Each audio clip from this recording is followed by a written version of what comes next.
सरकार क्या दिखा कॉन्फ्रेंस के जरिए भी उसकी तारीफ से कह रहा है। इतने सारे हमारे देश में मुद्दे, लेकिन ये कैमरे कभी उस पार्टी के गुलाम बन के रहे तो उम्र कैद की सजा भी उसके लिए कम है, उसे तो फांसी पे लटका देना चाहिए। नमस्कार दोस्तों, कैसे हैं आप सब लोग? उम्मीद करता हूँ सभी लोग अच्छे होंगे। और आज मैं आपके सामने जो टॉपिक लेकर के आया हूँ, जिस टॉपिक पर बात करने वाला हूँ, वो नाम 2 दिन से बहुत चर्चा में है। वो नाम है अतीक अहमद। जी हाँ, मैं अतीक अहमद के बारे में बात करना चाहता हूँ। वैसे तो ये एक आपराधिक व्यक्ति है, एक न्यायालय ने उसे सजा दी थी, तो मुझे उस पर चर्चा करने का कोई ऐसा विशेष आवश्यकता थी नहीं। लेकिन एक अपराधी के लिए पूरा इतना बड़ा तंत्र लग जाता है और शायद ये नाम और ये मुद्दा आवश्यक हो जाता है बात करने के लिए, इसीलिए मैं आपसे बात कर रहा हूँ। दोस्तों, लोकतंत्र होता है, लोकतंत्र में हम किसी सत्ता को चुनते हैं, वो सत्ताधारी लोग जनता जिन्होंने चुना है उनके लिए कार्य करती है। ये एक बहुत साधारण सा लोकतंत्र की बहुत संक्षिप्त परिभाषा हो गई। लेकिन लोकतंत्र में कई बार लोकतांत्रिक शक्तियों का दुरुपयोग किस तरह किया जाता है, वो चीज़ें अब हमें देखने को मिलने लगी हैं। दोस्तों, हमने देखा अतीक अहमद मामले में गुजरात से प्रयागराज के लिए अतीक अहमद को गाड़ियों के द्वारा लाया गया, जिसमें सरकारी तंत्र का एक काफिला 40 पुलिसकर्मियों के साथ उसे गुजरात से इलाहाबाद लाया गया। इसकी क्या वजह थी? इतने बड़े तामझाम को फैलाने की क्या वजह थी? क्या अगर उसे लाना ही था तो एक क्रिमिनल को इतनी पॉपुलैरिटी दिलवाना? क्या सरकार क्या दिखाना चाहती है? सरकार ये दिखाना चाहती है कि यहाँ क्रिमिनल बहुत डर रहे हैं, या हम क्रिमिनलों के साथ बहुत अच्छा व्यवहार कर रहे हैं, या वो इस लायक था कि नहीं उसे यहाँ लाना आवश्यक था। एक वीडियो कॉलिंग के द्वारा भी उसकी तारीख हो सकती थी। और सज़ा सुनाने का प्रावधान ऐसा नहीं है कि इससे पहले इस तरह की सज़ा नहीं हुई है, केवल एक वीडियो कॉन्फ्रेंस के जरिए भी उसकी तारीख हो सकती थी और उसे सज़ा का प्रावधान ऐसे भी हो सकता था। ऐसा नहीं है कि वो रास्ते वहाँ से जेल से भाग जाता, गुजरात की जेल ऐसी थी कि गुजरात से भाग जाता, ऐसा भी नहीं था। मुद्दा है कि उसे गुजरात से इलाहाबाद तक आप रोड के रास्ते लेकर के आते हैं। फिर रोड के रास्ते लाते लाते मीडिया, जो कि आज के टाइम में मतलब एक तरीके से सभी जानते हैं कि मीडिया का विषय क्या रह गया, मीडिया किस तरह उसके ऊपर कैमरे लगाता है और उसके बारे में मीडिया उसके लघु शंका के वक्त भी कैमरा उस पर हाईलाइट करके दिखाता है। तो देखिए अतीक अहमद अब क्या कर रहा है। अरे भाई, अतीक अहमद, सभी लोग अपने अपने घर में वो काम करते हैं, उसे देखने की आवश्यकता क्या थी? उस पर कैमरा चलाने की आवश्यकता क्या थी?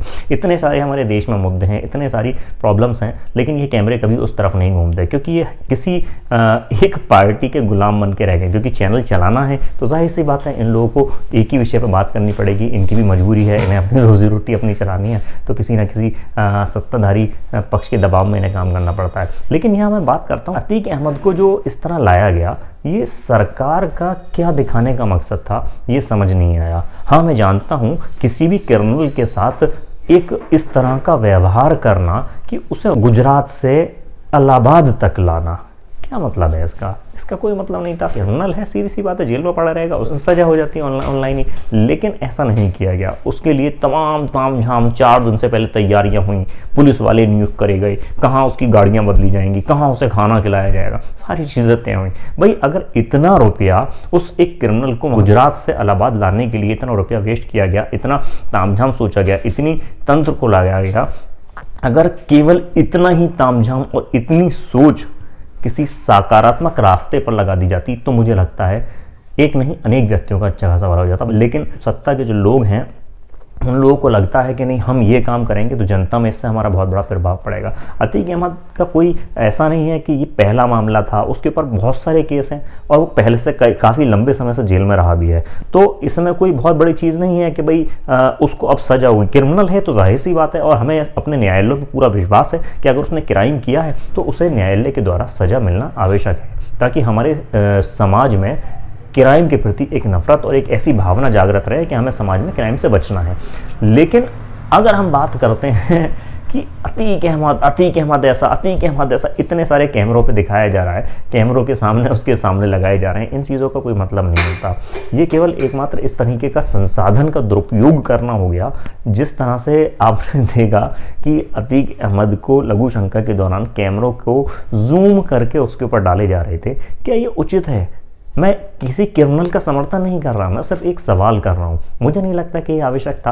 और मुझे लगता है जितने पुलिसकर्मी और जहाँ वो कैमरामैन खड़े थे वो लोग भी डेली दिन में 3-4 बार 5-4 बार ये सारे क्रिया करते होंगे लघु शंका की, तो क्या उसको कैमरे पे दिखाया जाना उचित होगा?